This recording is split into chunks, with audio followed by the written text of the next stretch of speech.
నమస్కారం. నేను మీ సిరి. ఈరోజు కథ ప్రణయ సంఘర్షణ పార్ట్ 15. రచించిన వారు బృంద గారు.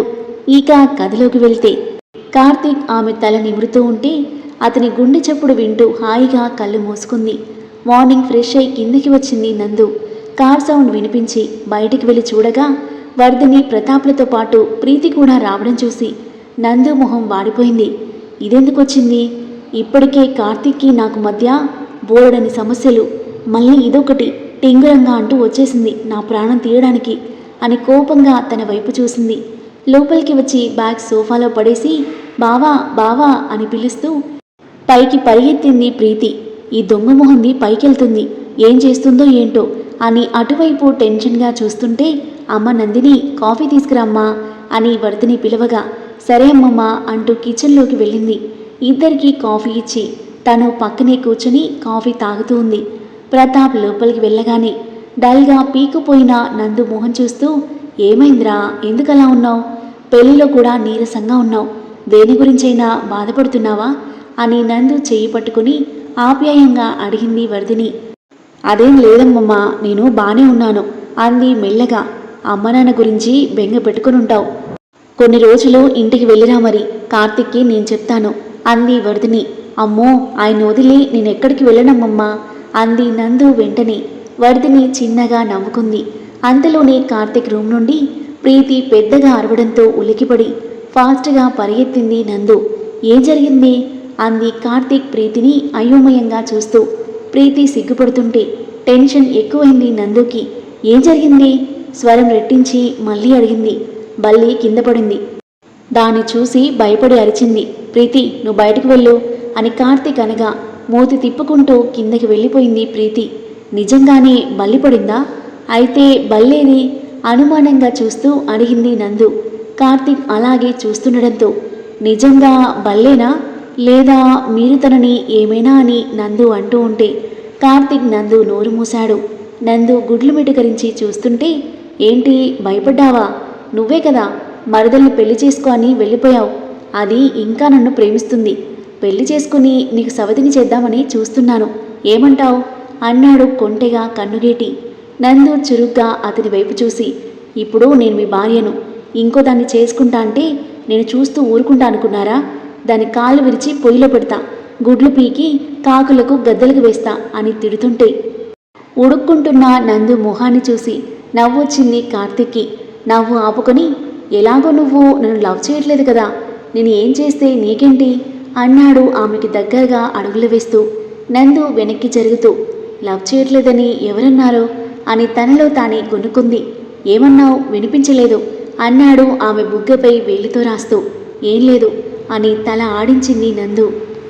ఆమె నుదుటిపై పడుతున్న చెమటలు చేతితో తుడిపేసి నువ్విలా భయపడుతుంటే నాకు భలే మజాగా ఉంటుంది, ఇంకా నిన్ను భయపెట్టాలని ఉంది అంటూ ఆమెను దగ్గరికి లాక్కున్నాడు. నందు బెదురుగా చూస్తుంటే చిన్నగా నవ్వుకొని ఆమె మెడవంపులో ముద్దాడాడు. నందు ఒళ్ళంతా పులకరించిపోయింది. మెడవంపులో తీయని అదర సంతకాలు చేస్తూ చీర లోపల నడుమును అతని చేతితో తడుముతూ ఉంటే ఆమె ఎదలు ఎగిసి పడుతుండగా పరవశంతో కళ్ళు మూసుకుంది నందు. మూసిన రెప్పలపై చిరు ముద్దులు ఇచ్చి ఆమె పెదాలను ముద్దాడబోయాడు. అంతలోనే బావా అంటూ ప్రీతి డోర్ తీయగా ఉలిక్కిపడి దూరంగా జరిగి చ ఇది ఇప్పుడే రావాలా అని తిట్టుకున్నాడు కార్తిక్. నందు కార్తిక్ మాయ నుండి ఇంకా బయటికి రాలేకపోయింది. ఇద్దరినీ అనుమానంగా చూస్తూ ఏం జరుగుతుంది ఇక్కడ అడిగింది ప్రీతి. ప్రీతి తల మీద ఒక్కటిచ్చి నిన్ను బయటికి వెళ్ళమని చెప్పా కదా, మళ్ళీ ఎందుకు వచ్చావే అడిగాడు కార్తిక్. బ్రేక్ఫాస్ట్ చేయడానికి పిలుద్దామని వచ్చా అని కొట్టిన చోట రుద్దుకుంటూ కార్తిక్ని కిందకి లాక్కెళ్ళింది. నిన్నటి నుండి కార్తిక్ ప్రవర్తన కొంచెం కొత్తగా ఉంది, నన్ను ఉడికించాలి అని చేసిన ఈ ఫీలింగ్ బాగుంది అని నవ్వుకొని కిందకి వెళ్ళిపోయింది నందు. రిత్విక్ ఆలోచనలతో సతమతమయ్యే తన మెదడుకి కార్తిక్ చిలిపి చేష్టలు కొంత ఊరటనిచ్చాయి. కార్తిక్ పక్కన కూర్చుని తింటూ ఎదురుగా ఉన్న నందు వైపు చూసి రిత్విక్ మాటలు గుర్తు తెచ్చుకుంది ప్రీతి. పెళ్లిలో కళ్ళు తిరిగి పడిపోయిన నందుని కార్తిక్ పైకి తీసుకువెళ్తుంటే ప్రీతి గుర్రుగా చూస్తూ ఉంది. ఏంటే వాళ్ళిద్దరిని చూస్తే ఒళ్ళు మండిపోతుందా? ప్రీతి దగ్గరికి వచ్చి అడిగాడు రిత్విక్. అదేం లేదు బావా అన్న ప్రీతి మాటలకు నాకు తెలిసే నీకు కార్తిక్ అంటే ప్రాణమని, వాడు అమ్మాయితో ఉంటే నీకు బాధగా ఉంది కదా అని అన్నాడు రిత్విక్. అవును బావా, వాళ్ళిద్దరినీ చూస్తే పిచ్చిలేస్తుంది. కానీ ఏం చేస్తాం, పెళ్లికి ముందు అన్ని విధాలా ట్రై చేశా. ఆఖరికి బావ కాళ్ళు కూడా పట్టుకుని ఏడ్చా. అయినా నన్ను పట్టించుకోలేదు. ఇప్పుడు పెళ్ళైపోయింది, ఇంకేం చేయగలం అని నిట్టూర్చింది. అంత త్వరగా వాడిని ఎలా వదులుకుంటున్నావే అని రిత్విక్ అనగా, మరి వదులుకోక ఇంకేం చేస్తా బావా అంది బాధగా. పిచ్చి ముద్దు, ఇప్పటికీ ఇంకా వాడిని పెళ్లి చేసుకునే ఛాన్స్ ఉంది. వాడు ఆ నందినిని ఇష్టంతో పెళ్లి చేసుకోలేదు, తన అక్క మీద కోపంతో చేసుకున్నాడు.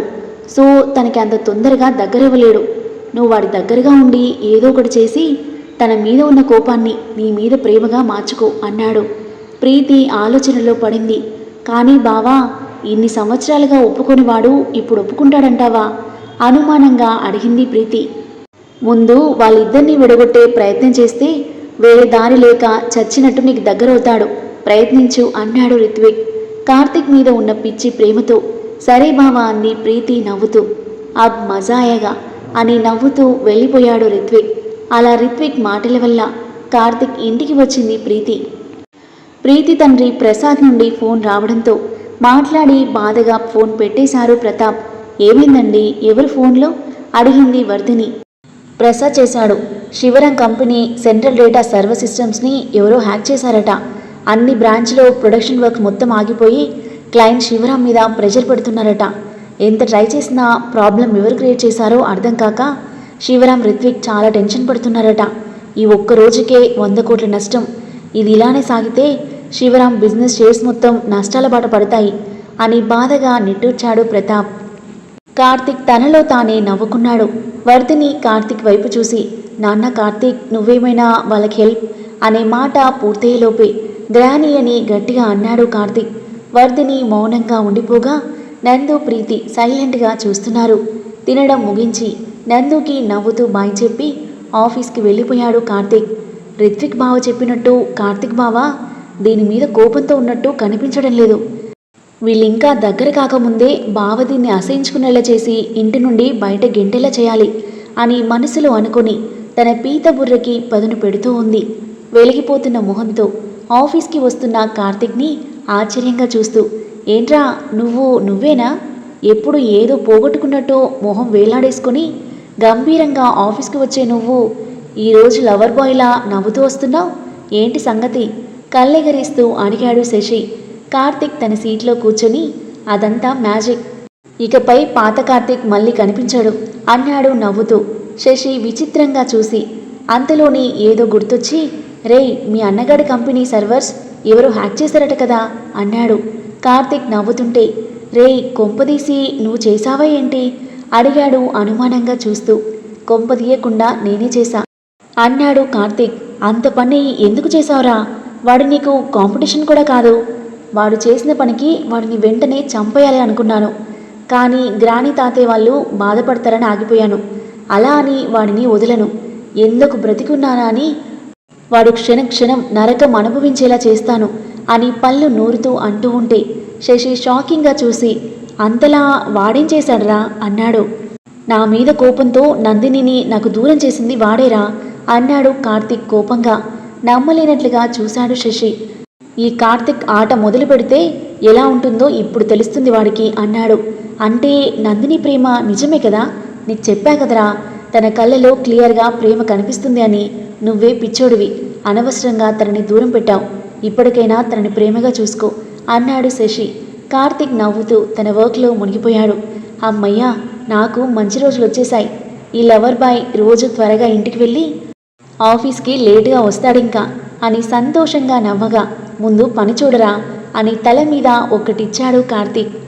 ప్రొఫెషనల్ హ్యాకర్స్తో రిత్విక్ కంపెనీ సర్వర్స్ పకడ్బందీగా హ్యాక్ చేయించాడు కార్తిక్. కార్తిక్ ఆఫీస్ నుండి వచ్చేవరకే అందరూ తినేసి పడుకున్నారు. కార్తిక్ కోసం ఎదురు చూస్తూ బెడ్పై కూర్చుని కునికిపాట్లు పడుతుంది నందు. తనని చూసి నవ్వి చిన్నగా దగ్గాడు. వచ్చేసారా? ఫ్రెష్ అయ్యండి, భోజనం తీసుకువస్తా అని కిందకి వెళ్ళింది. ఫ్రెష్ అయి వచ్చి బెడ్పై కూర్చున్న కార్తిక్ చేతికి ప్లేట్ అందించింది. కార్తిక్ తీసుకోకుండా తినిపించు అని ఓరగా చూస్తూ అన్నాడు. నందు ఆశ్చర్యంగా కళ్ళు పెద్దవి చేసి, నేనా అంది. అవును నువ్వే. తినిపించను అంటే చెప్పు, ప్రీతిని పిలుస్తాను అని ప్రీతి అని సాగదీస్తూ పిలుస్తుంటే చప్పున అతని నోరు మూసి తినిపిస్తాను అంది. కార్తీక్ నవ్వుకుని నోరు తెరిచాడు. నందు తినిపిస్తూ ఉంటే ప్రేమగా ఆమె కళ్ళలోకి చూస్తూ తింటున్నాడు. అతని చూపులను తప్పించుకొని తినిపించి మూతి తుడిచి కింద ప్లేట్ పెట్టి పైకి వచ్చింది. కార్తీక్ వర్క్ చేసుకుంటుంటే అటువైపుకి తిరిగి పడుకుంది. కొద్దిసేపటికి తనని దగ్గరగా లాక్కొని పడుకున్నాడు కార్తీక్.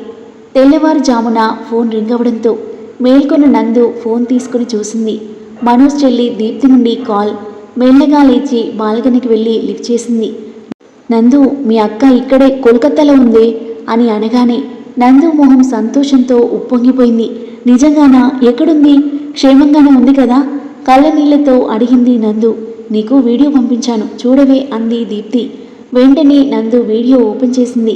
నందిత సింపుల్ కాటన్ చూడీదార్లో మైక్రోసాఫ్ట్ ఆఫీస్ నుండి తన రూమ్కి నడిచి వెళ్తున్న వీడియో అది. అది చూసి అక్క అక్కడే జాబ్ చేస్తుందా? తనతో పాటు ఇంకా ఎవరైనా ఉన్నారా? అంటే ఎవరినైనా పెళ్లి చేసుకుందా? అడగలేక అడిగింది నందు. లేదే, సింగిల్గానే ఉంటుంది. నిన్న నేను ఆఫీస్ నుండి బయటకు వచ్చేటప్పుడు తనకు అనిపించింది. వెంటనే ఫాలో అయ్యాను. నేనుండే పీజీకి దగ్గరలోనే ఉంటుంది. నైట్ చెప్తే నువ్వు కంగారు పడతావని ఇప్పుడు కాల్ చేశా అంది. Thank you so much Deepti. నాకు ఎంత హ్యాపీగా ఉందో మాటల్లో చెప్పలేను. నేను వెంటనే నాన్నకు ఫోన్ చేసి చెప్తాను అంది. నందు, మీ అక్క ఎందుకు వచ్చిందో ఏంటో. వాళ్ళొస్తే వాళ్ళతో ఏం చెప్పలేకపోవచ్చు. వాళ్ళు బలవంతంగా తీసుకెళ్ళినా మళ్ళీ పారిపోవాలని చూస్తుంది. నువ్వు వస్తే తన ప్రాబ్లం ఏంటో కనుక్కోవచ్చు. ఆ తర్వాత ఏం చేయాలో థింక్ చేయొచ్చు అంది. దీప్తి చెప్పింది కరెక్ట్గానే అనిపించింది నందుకి. కానీ నేను ఎలా వెళ్ళడం? కార్తీక్ చెప్తే ఒప్పుకోడు అని ఆలోచనల్లో ఉండగానే ఏమైందే, వస్తావుగా అడిగింది దీప్తి. ఆ దీప్తి, ఈరోజే స్టార్ట్ అవుతాను అని ఫోన్ పెట్టేసి ఆలోచనలో పడిపోయింది. ఎన్ని రోజులు అక్క ఎక్కడుందో తెలియక అందరం బాధపడ్డాం. ఇప్పుడు తెలిసాక కూడా లేట్ చేయడం మంచిది కాదు. అక్కతో మాట్లాడి ఎలా అయినా ఇంటికి తీసుకురావాలి అనుకుని కార్తీక్ పక్కనే వచ్చి కూర్చుంది. నేను అక్క దగ్గరికి వెళ్తున్నాను.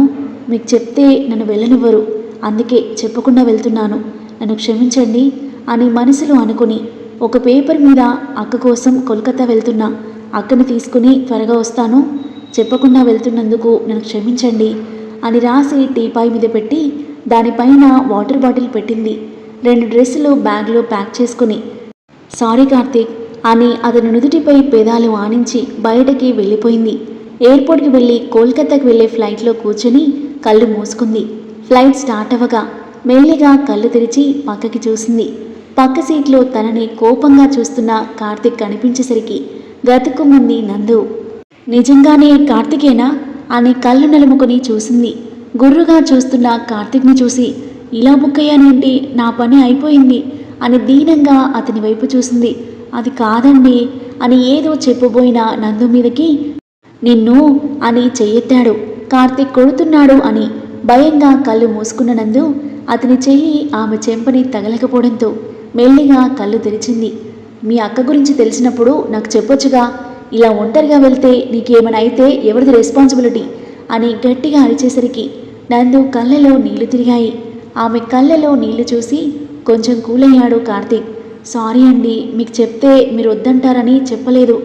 ఎలాగో నాకు తెలిసిన సిటీనే కదా, అందులోనూ దీప్తి ఉంది కదా అని వెళ్తున్నా అంది తలదించుకుని.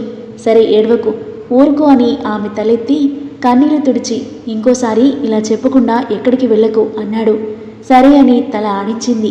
నందు కోల్కతా వెళ్తుంది అని తెలుసుకున్న రిత్విక్ నందు వెళ్ళే నెక్స్ట్ ఫ్లైట్లో కోల్కతా స్టార్ట్ అయ్యాడు. మధ్యాహ్నం వరకు కోల్కతా చేరుకున్నారు నందు, కార్తీక్. లంచ్ చేసి దీప్తి పంపించిన లొకేషన్ ద్వారా నందిత ఉండే ప్లేస్కి చేరుకున్నారు. ఇక్కడే ఉంటుంది. ఈరోజు మార్నింగ్ షిఫ్ట్కి వెళ్ళింది. కొద్దిసేపట్లో వచ్చేస్తుంది అంది దీప్తి. తన గది పక్కనే ఉన్న టేబుల్పై కూర్చొని నందిత కోసం ఎదురు చూస్తూ ఉన్నారు. ఆ తర్వాత ఏం జరగబోతుంది? నందిత కార్తీక్ నందులకు ఎదురు పడనుందా? తన పెళ్లి నుండి ఎందుకు పారిపోయిందో నిజం చెప్పనుందా? నందు కోసం వస్తున్న రిత్విక్ కార్తీక్కి ఎదురు పడనున్నాడా? అద్భుతమైన కథనంతో ఊహించని ట్విస్ట్లతో ఇంట్రెస్టింగ్గా సాగే ఈ కథ యొక్క నెక్స్ట్ ఎపిసోడ్ కోసం మన నెక్స్ట్ వీడియో చూడండి. కథ నచ్చితే లైక్ చేయండి. మరిన్ని ఇలాంటి ఇంట్రెస్టింగ్ స్టోరీస్ కోసం మన ఛానల్ని సబ్స్క్రైబ్ చేయండి. Thank you for listening.